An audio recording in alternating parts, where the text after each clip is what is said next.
Ryan Wu gazed out at the Manhattan skyline from his penthouse office, the golden hues of sunset reflecting off glass towers he'd once dreamed of owning. At 42, he had achieved everything he ever wanted.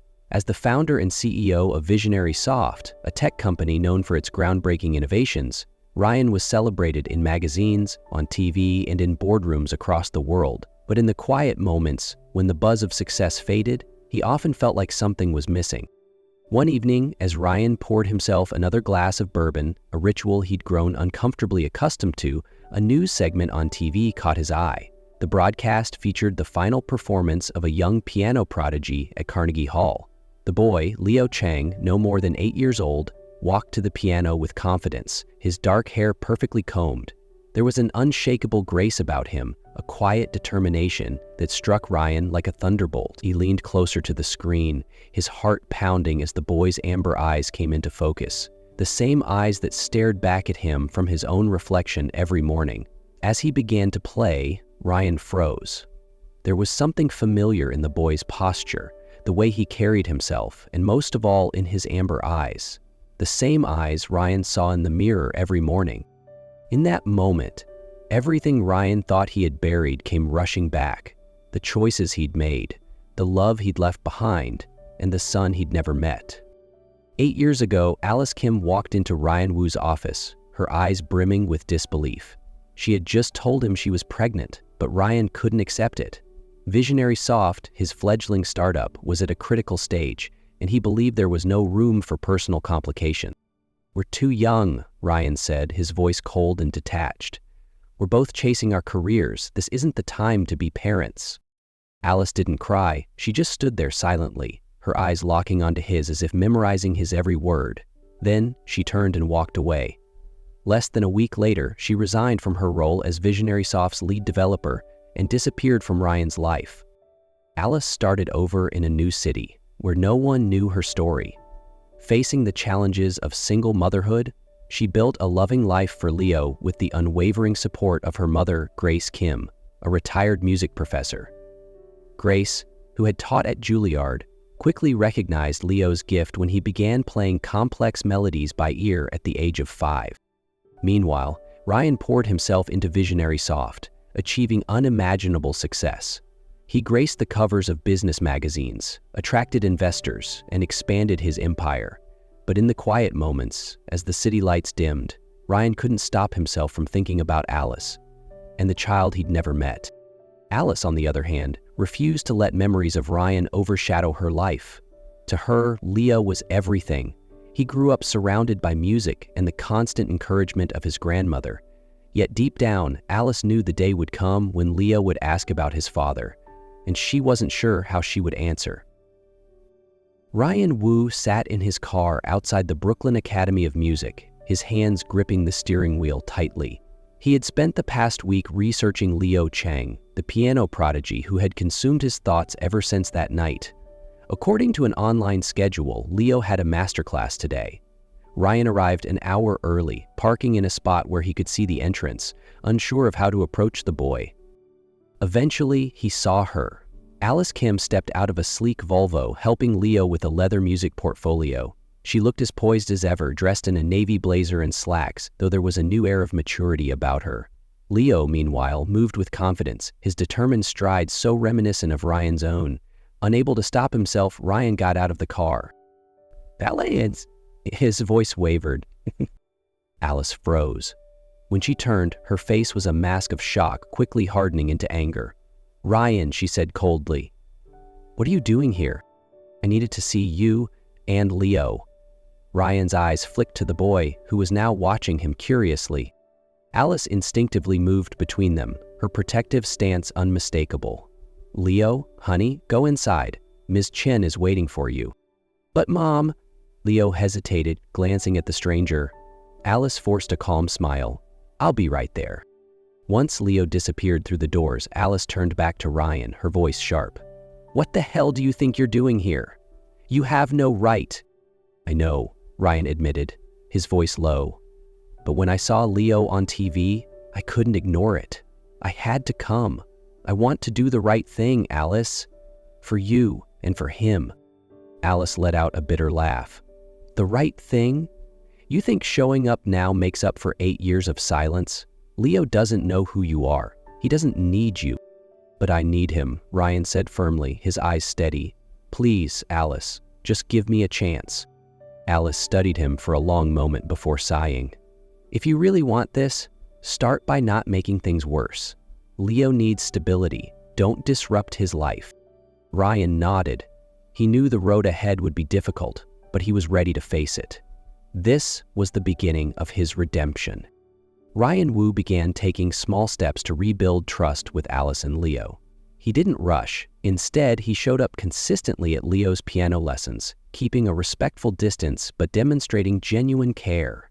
Although Leo was initially cautious, he gradually grew used to Ryan's presence, especially as he realized they shared a mutual curiosity about music and stories behind the pieces he played. Ryan wasn't musically skilled, but he found ways to help Leo during practice sessions, offering encouragement and practical advice for tackling difficult passages. Why don't you try slowing this part down a bit? Ryan suggested one evening. Leo glanced at him, curious, and gave it a try. That's better, Ryan said, and for the first time, Leo offered a small smile in return. Alice watched all of this unfold with guarded skepticism. Each time Ryan showed up, memories of the past, his abandonment, her pain, resurfaced. But seeing how Leo began to open up to Ryan, she couldn't help but wonder if he was genuinely trying to change. A crisis arose when Grace, Alice's mother, suffered a sudden heart attack. Alice was overwhelmed, juggling hospital visits, work, and supporting Leo as he prepared for an important competition. Ryan stepped in immediately. He picked Leo up from school, took him to lessons, and stayed with Alice at the hospital. Thank you, Alice said quietly one late night as they sat outside Grace's recovery room. I didn't think you'd stay.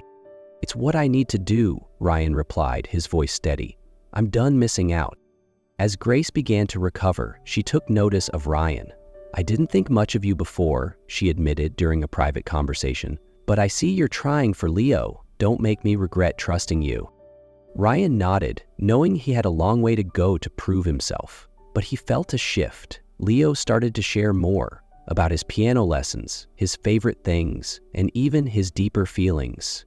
Do you play the piano, Dad? Leo asked one day. Not as well as you, Ryan laughed, but if you teach me, I'll learn. The relationship between the three of them began to take shape.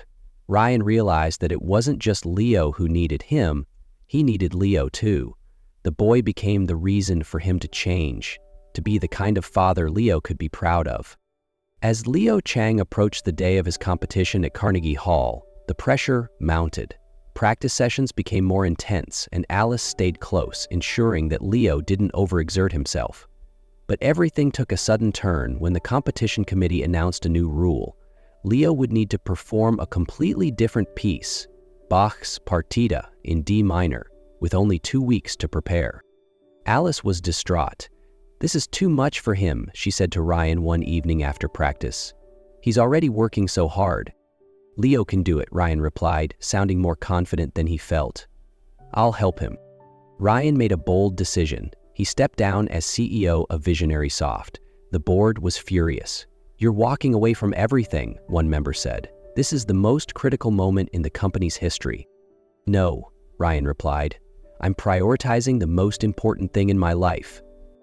Leo practiced relentlessly, but his obsession with perfection began to take a toll. One night, while struggling with the complex middle section of the piece, Leo stopped, tears spilling down his cheeks. I can't do it, he said, his voice trembling. It's too hard. Ryan sat beside him. You don't have to make it perfect, Leo, he said gently. You just need to make it yours. Let your music tell the story you want to share. Something in Ryan's words struck a chord with Leo. In the following sessions, the boy began infusing his unique interpretation into the piece, focusing on emotion rather than pure technical precision. The day of the competition at Carnegie Hall. Carnegie Hall was packed. Ryan, Alice, and Grace sat in the front row, anxiously watching as Leo walked onto the stage. In his crisp black suit, the boy bowed to the audience before settling at the piano. The first notes rang out, tentative but filled with feeling. Leo wasn't just playing Bach's Partita, he was telling his story. The musical themes carried an emotional depth rarely seen in someone so young. The middle section, where he'd struggled most, now radiated with raw emotion, struggle, hope, and an emerging confidence. As the final notes faded, the hall was silent for a beat before erupting in thunderous applause. Leo stood, bowing gracefully, but his eyes immediately sought out his family. Alice was crying, Grace was beaming with pride, and Ryan stood clapping louder than anyone. After the performance, Alice turned to Ryan, her voice choked with emotion. "Thank you, Ryan. Leo couldn't have done this without you." "No," Ryan said, his eyes on Leo. "He did it all. I'm just a small part of his story." After the performance at Carnegie Hall, Leo Chang not only won the competition, but also touched the hearts of everyone in the audience. Yet, for Ryan Wu, Alice Kim, and their small family, the true victory lay in the healing that music had brought to their lives. A year later, Ryan sat in the same seat at Carnegie Hall, this time to watch the premiere of Leo's first symphony, the Symphony of Redemption. The hall was packed, not just with spectators, but also with critics and renowned composers. On stage, Leo, now 9 years old, stood confidently at the microphone. "This piece tells the story of my family," he said clearly. "It's about loss and forgiveness, about the music we create between heartbeats, and about how love sometimes takes the longest road home." Ryan listened, recalling the moments that had brought them to this point, the early morning practices, the long nights at Grace's hospital bedside, and the lessons they had all taught one another along the way. The symphony began with a single note, long and pure, the sound of Leo's birth.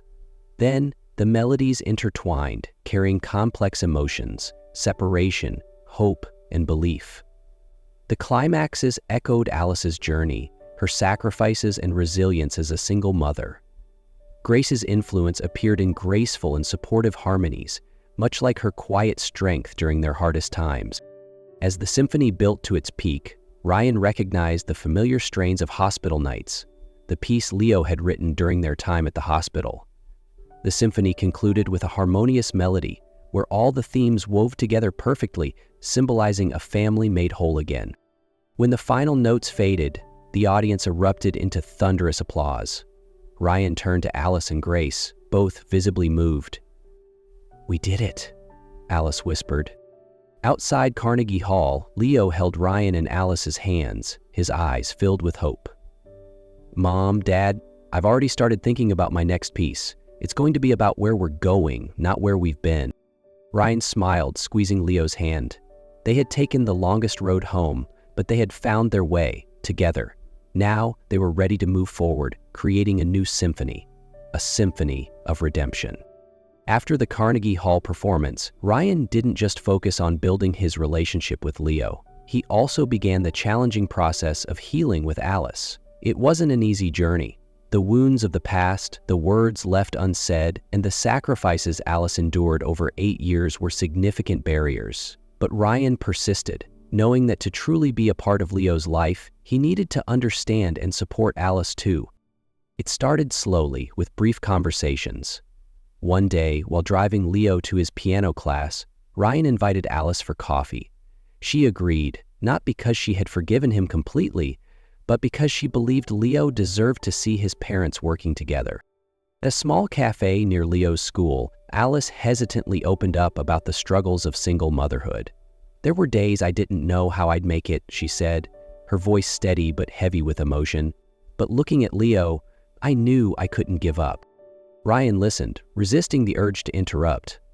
"I wish I could change the past," he said, his eyes meeting hers. "But all I can do now is be better from here on." Ryan understood that regaining Alice's trust required more than words.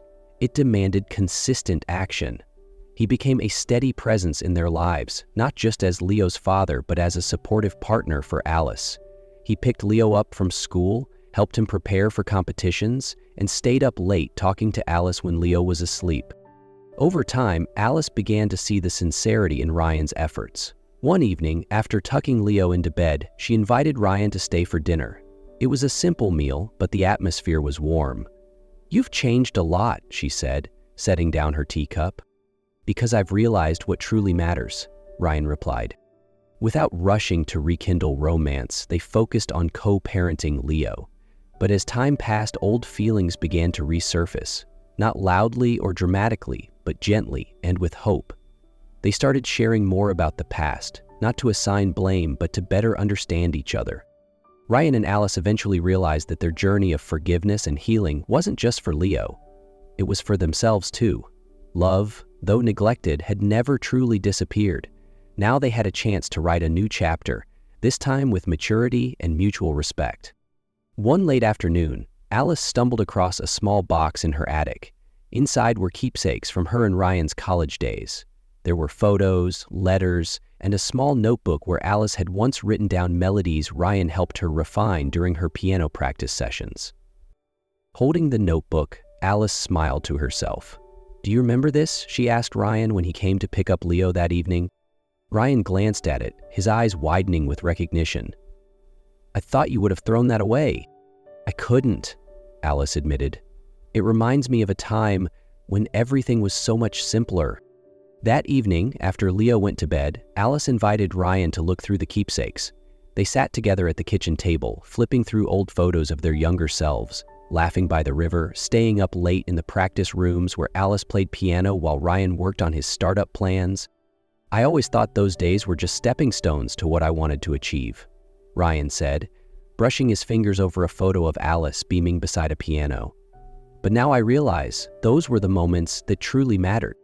Alice looked at him, her eyes softer than before. "I was angry for so long, but I've learned that anger doesn't ease pain. Instead, I focused on Leo and what I could control." A week later, Leo convinced both his parents to join him for a picnic in Central Park. Ryan brought an old camera, deciding to capture every moment. Alice laughing in the sunlight, Leo jumping over small puddles, and all three of them sitting on the grass sharing a sandwich. When they returned home, Ryan printed the photos and hung them in Leo's room. "These are our new memories," he said as he placed the final frame on the wall. Alice began to open up more, not just about the past, but also about her hopes and fears for the future. One late night, as they sat talking in the kitchen, Alice admitted, "I'm scared that this is temporary, that you'll realize I'm not the girl you fell in love with anymore and you'll leave again." Ryan reached across the table, taking her hand, his gaze steady. "Alice, I'm not here to relive the past. I'm here for the present, for you and Leo, and I'm not going anywhere." As time went on, Alice realized that Ryan wasn't just trying to make amends. He had genuinely changed. He was no longer the selfish young man who put his ambitions above everything else. Instead, he had become a man who prioritized family above all. The moments they spent raising Leo together, sharing responsibilities, and even their simple daily conversations gradually erased the distance between them. Alice felt herself beginning to relax, and for the first time in years, Ryan felt the profound meaning of the word family. 2 years after the Carnegie Hall performance, Ryan and Alice had fully rebuilt their shared life. Their relationship was no longer just about Leo, but about the rekindling of a love once thought lost. Ryan was patient and steadfast, always prioritizing family, while Alice gradually opened her heart, learning to trust the man who had once caused her so much pain. When Ryan proposed to Alice during a quiet evening stroll in Central Park, he took her hands in his and spoke with a tremor in his voice. "Alice, I know I've made mistakes, more than I can ever undo, but I promise, from this moment forward, you and Leo will always come first." Alice's eyes filled with tears, her heart battling between fear and hope. Finally, she smiled through the tears and whispered, "Yes." This time, their love was not based on youthful infatuation, but on resilience and maturity, with Leo at the center of their renewed life together. The wedding took place in a small riverside garden, the same spot where Ryan and Alice had shared their first date as college students. Alice wore a simple white gown, her hair styled in an elegant bun, and her smile radiant. Ryan, dressed in a sleek gray suit, couldn't take his eyes off her as she walked toward him. Leo, now 10 years old, had a special role in the ceremony. He would perform a piece he had composed himself, a small symphony titled Love's Second Verse. As the guests settled into their seats, Leo approached the piano set in the middle of the garden, his eyes shining with confidence. Leo began playing the opening notes, a gentle and warm melody that seemed to narrate the story of his parents' first meeting. The following passages grew bolder, capturing the challenges they had overcome together. Finally, the piece ended on a tender, harmonious note, symbolizing the family's new beginning filled with hope and joy. As the final note lingered in the air, Alice couldn't hold back her tears. "You were incredible," she said, pulling Leo into a tight hug. Ryan placed a hand on his son's shoulder, his eyes glistening with pride. "You've made us so proud, Leo." Under the soft golden sunlight, Ryan and Alice exchanged vows. Ryan promised to always put family first, never repeating the mistakes of the past. Alice vowed to continue opening her heart, building a future with Ryan that they could both be proud of. As the ceremony concluded, the guests raised their glasses in a toast to the newlyweds. Grace, still vibrant in her 70s, took Leo's hand and said, "You didn't just play music, you told a story, the story of our family." That evening, as fairy lights twinkled against the night sky, Ryan, Alice, and Leo danced together to the lively rhythm of Leo's favorite music. In that moment, Ryan knew he had truly found the right path, the path home, to family.